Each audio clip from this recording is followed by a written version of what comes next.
ومن سيئات أعمالنا من يهده الله فلا مضل له ومن يضلله فلا هادي له أشهد أن لا إله إلا الله وحده لا شريك له وأشهد أن محمدا عبده ورسوله اللهم صل على محمد وعلى آل محمد أما بعد يا أيها الذين آمنوا اتقوا الله ولتنظر نفس ما قدمت لغد واتقوا الله إن الله خبير بما تعملون الله أكبر الله أكبر لا إله إلا الله والله أكبر الله أكبر ولله الحمد.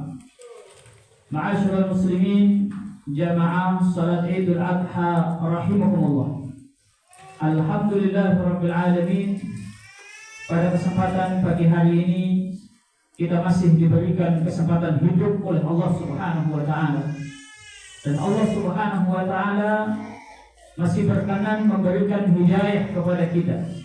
Dan Allah memberikan taufik sehingga langkah kaki kita ringan untuk kita langkahkan menuju kepada kebaikan, menuju kepada ketaatan kepada Allah Subhanahu wa taala. Oleh karenanya, marilah kita tingkatkan rasa syukur kita kepada Allah Subhanahu wa taala dengan kita menambah ketaatan kita kepada Allah Subhanahu wa taala. Ma'asyiral muslimin rahimakumullah. Allah Subhanahu wa taala berkalam di dalam surat Al-Kautsar, "Inna a'tainakal kautsar fasholli li rabbika wanhar." Sesungguhnya kami telah memberikan kepadamu wahai Muhammad Al-Kautsar, kebaikan yang sangat banyak, baik kebaikan dunia maupun kebaikan akhirat. Fasholli li rabbik, maka salatlah kamu hanya untuk pemeliharamu. Ikhlaskanlah dalam menjalankan salat kepada pemeliharamu, dalam beribadah kepada Allah Subhanahu wa taala. Wanhar, dan sembelihlah kurban juga karena pemeliharaan karena Allah Subhanahu wa taala. Ma'asyiral muslimin jamaah rahimakumullah. Ayat ini menginformasikan kepada kita tentang dua hal. Yang pertama, Allah Subhanahu wa taala secara khusus menyampaikan kepada Rasulullah sallallahu alaihi wasallam bahwa Allah telah memberikan kepada beliau berbagai macam kebaikan, baik kebaikan duniawi maupun kebaikan ukhrawi. Kebaikan di dunia berupa berbagai macam kemenangan yang Allah Subhanahu wa taala berikan kepada beliau, dan juga kenikmatan-kenikmatan yang lain yang tidak dapat terhitung. Adapun kehidupan ukhrawi, kehidupan akhirat, yaitu berupa Allah Subhanahu wa taala mengaruniakan kepada beliau kenabian, dan kemudian di akhirat kelak di antara yang Allah Subhanahu wa taala akan berikan kepada beliau berupa kebaikan adalah Allah memberikan kepada beliau telaga Kautsar. Ma'asyiral muslimin rahimakumullah. Yang kedua, sesudah Allah Subhanahu wa taala menunjukkan kepada Rasulullah Muhammad sallallahu alaihi wasallam tentang banyaknya kenikmatan yang Allah berikan kepada beliau, Allah Subhanahu wa taala memerintahkan kepada beliau untuk mensyukuri nikmat Allah Subhanahu wa taala. Bagaimana mensyukuri nikmat Allah Subhanahu wa taala tersebut? Yaitu menjalankan salat dengan ikhlas karena Allah Subhanahu wa taala. Taat kepada Allah Subhanahu wa taala untuk mendapatkan keridhaan Allah, menjalankan perintah Allah Subhanahu wa taala, dan juga menjauhi larangan Allah hanya karena Allah, bukan karena yang lain. Dan yang kedua, wujud syukur kepada Allah Subhanahu wa taala adalah dengan mengeluarkan sebagian hartanya untuk membeli hewan kurban, kemudian disembelih, dan itu juga dilakukan karena Allah Subhanahu wa taala, semata-mata untuk mengharapkan keridhaan Allah. Ma'asyiral muslimin rahimakumullah. Ayat ini berlaku untuk seluruh umat Muhammad sallallahu alaihi wasallam. berlaku untuk kita semuanya yang telah mendapatkan banyak kenikmatan yang Allah Subhanahu wa taala limpahkan kepada kita. Maka hendaklah kita bersyukur kepada Allah. Wujud syukur kita adalah semakin kita ini mendekat kepada Allah, kita tingkatkan ketaatan kita kepada Allah Subhanahu wa taala. Kemudian hendaklah sebagian di antara kita mengeluarkan sebagian hartanya. Untuk apa? Untuk juga berusaha mendekatkan diri kepada Allah Subhanahu wa taala. Ma'asyiral muslimin rahimakumullah.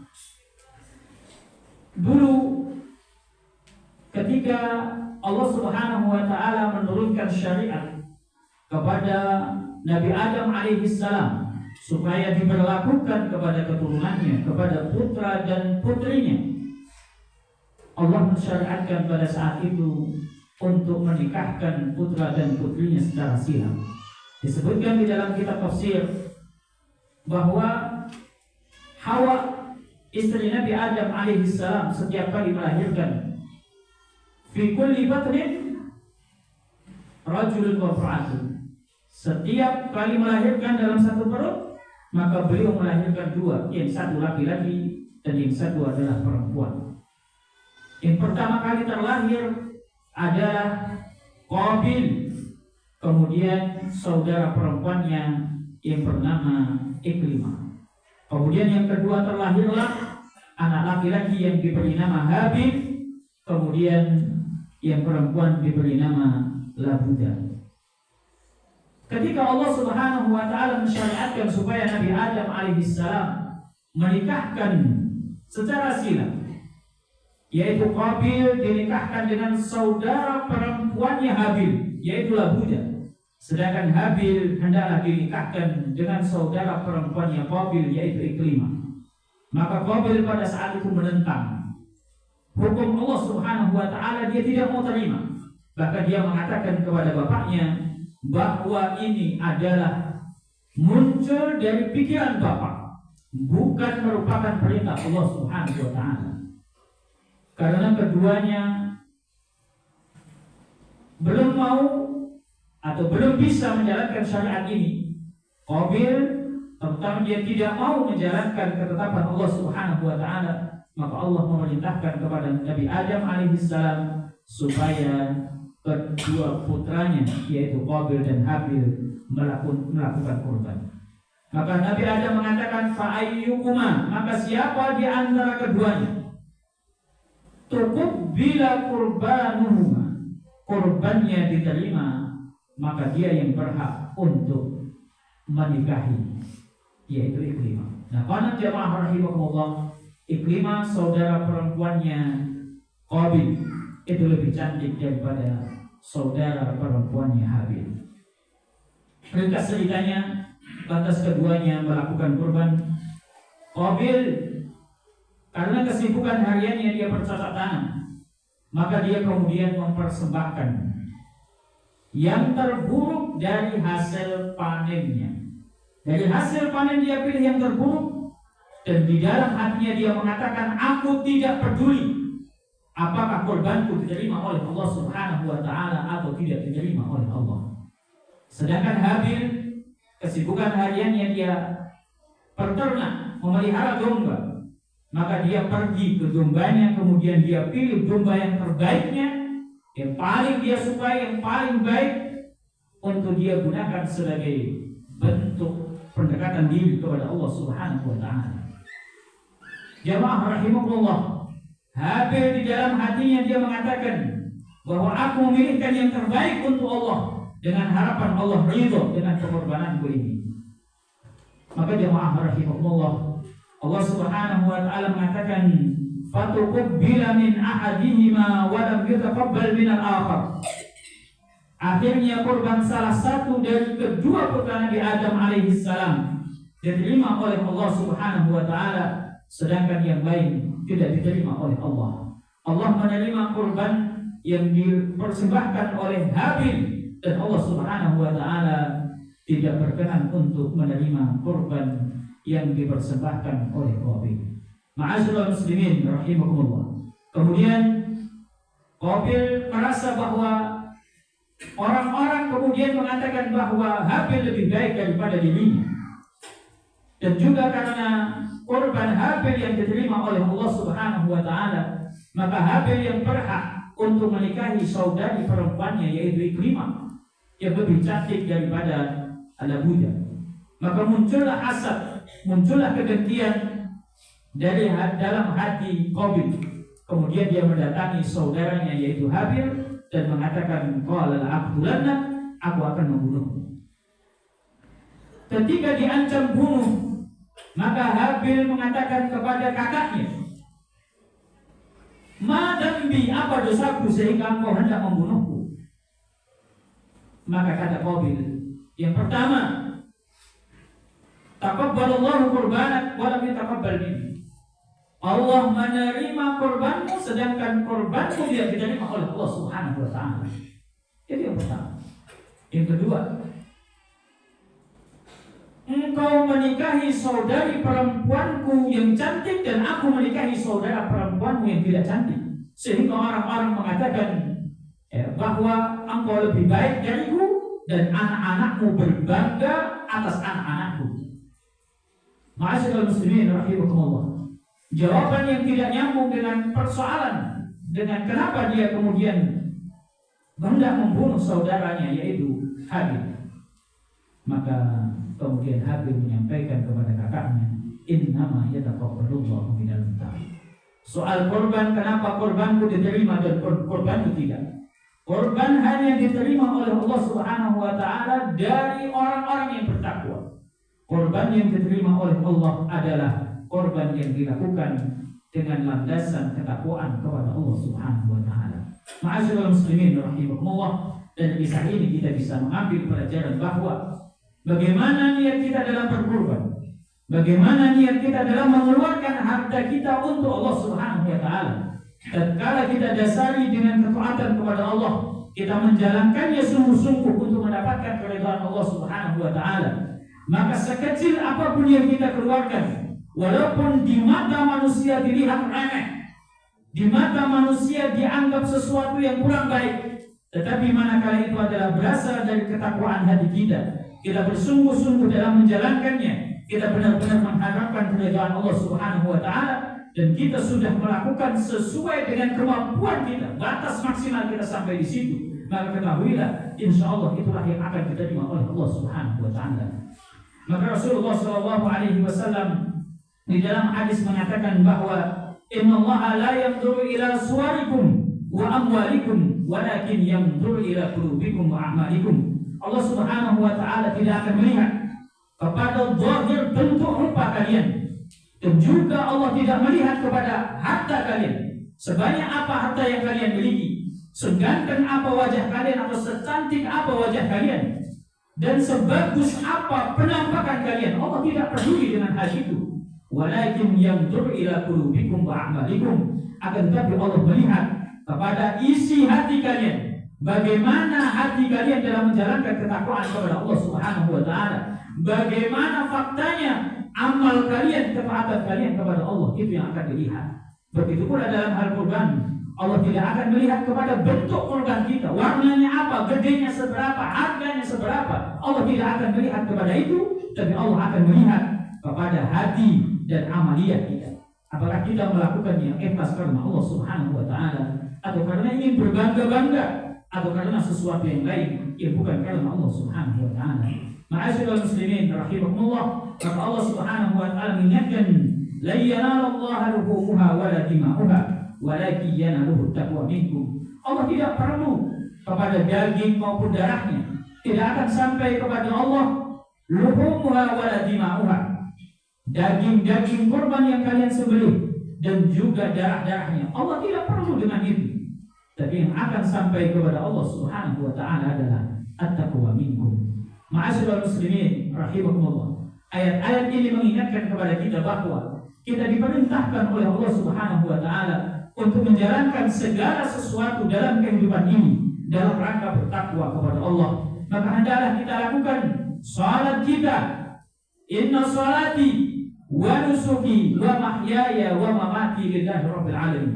Hendaklah kita lakukan salat kita, semua ibadah kita, termasuk juga wa nusuki, ibadah kurban yang akan kita lakukan pada hari ini, wa mahyaya wa mamati, bahkan hidup dan mati kita hendaklah kita lakukan dalam rangka mencari keridhaan Allah Subhanahu wa taala.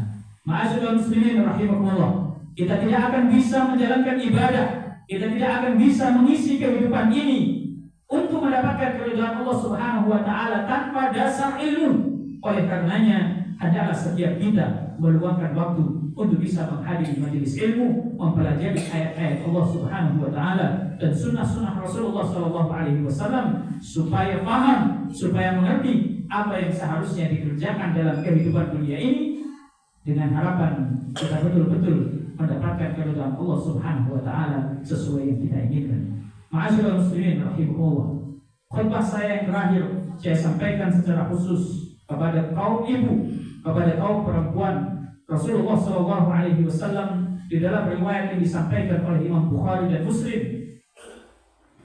beliau mengatakan, "Ittala'tul jannah." Aku pernah melihat kepada jannah, diperlihatkan oleh Allah Subhanahu wa taala ke dalam isinya surga. Kemudian beliau mengatakan, "Fara'aitu aktsar ahliha al-fuqara." Ternyata aku dapati kebanyakan penghuni surga itu adalah orang-orang miskin, orang-orang fakir. Wa tala'tu finnar fara'aitu aktsar ahliha an-nisa. Dan aku melihat kepada neraka dan ternyata aku dapati kebanyakan penghuninya adalah kaum perempuan. Ma'asyiral muslimin rahimakumullah, wa ya nisa'al muslimat, wahai perempuan-perempuan muslimah. Hadis ini menjelaskan kepada kita bahwa penghuni surga bukan berarti tidak ada orang kayanya. Orang kaya masuk surga ada banyak, orang miskin masuk surga lebih banyak. Kenapa demikian jemaah rahimakumullah? Karena orang miskin tidak punya modal untuk membangkang kepada Allah Subhanahu wa taala. Tidak mempunyai cukup harta untuk bermaksiat kepada Allah Subhanahu wa taala. Berbeda dengan orang kaya, mereka diberikan kekayaan oleh Allah, maka bisa berbuat lebih banyak daripada orang miskin dalam hal apa? Dalam hal bermaksiat kepada Allah Subhanahu wa taala. Dia bisa gunakan hartanya untuk berzina, dia bisa gunakan hartanya untuk berjudi, dia bisa gunakan hartanya untuk hal-hal yang lain yang maksiat kepada Allah Subhanahu wa taala. Sedangkan orang-orang miskin mungkin ada keinginan untuk bermaksiat kepada Allah, namun begitu dia mendapati bahwa dirinya tidak punya cukup uang untuk melakukan itu, maka akhirnya dia terpaksa tidak bisa melakukan kemaksiatan tersebut. Oleh karena yang ma'asyiral muslimin rahimakumullah, ini mengingatkan kepada kita bahwa orang kaya maupun orang miskin semuanya berkesempatan untuk masuk ke dalam surganya Allah Subhanahu wa taala kalau dia mau bertakwa kepada Allah. Orang miskin yang saleh akan masuk ke dalam jannah. Orang yang kaya yang saleh dia akan masuk ke dalam jannah. Sebaliknya, orang miskin tapi dia tidak mau taat kepada Allah, durhaka maksiat kepada Allah, dia akan dimasukkan oleh Allah ke dalam neraka. Dan orang yang kaya yang tidak saleh, yang durhaka kepada Allah, menggunakan kekayaannya bukan untuk mendapatkan keridhaan Allah, maka dia juga akan masuk ke dalam neraka. Kemudian yang kedua, untuk para muslimat, ketika Rasulullah SAW menyampaikan bahwa aku melihat kepada neraka dan ternyata kebanyakan penghuninya adalah kaum perempuan, bukan berarti kaum laki-laki tidak ada yang masuk ke dalam neraka. Banyak kaum laki-laki yang masuk ke dalam neraka, namun yang terbanyak adalah kaum wanita. Apa yang menyebabkan mereka masuk ke dalam neraka? Di antara para sahabiah ada yang bertanya, apa yang menyebabkan kami masuk ke dalam neraka dan kenapa kami lebih banyak daripada kaum laki-laki yang masuk ke dalam neraka? Maka Rasulullah SAW menjawab, yukthirna al-la'na wa yakfurna al-ashir. Tabiat wanita yang mudah melupakan kebaikan, tabiat wanita yang mudah untuk melaknat, itulah yang menyebabkan mereka masuk ke dalam neraka. Maka kaum wanita hendaklah menyadari hal ini, bahwa kekurangan kaum wanita adalah mengingat-ingat kebaikan, terutama kebaikan yang diberikan oleh suami. Bahkan Rasulullah SAW mengatakan, lau ahsana ahadukum, seandainya salah seorang di antara kalian berbuat baik kepada mereka ad-dahra selama 1 tahun atau sepanjang tahun.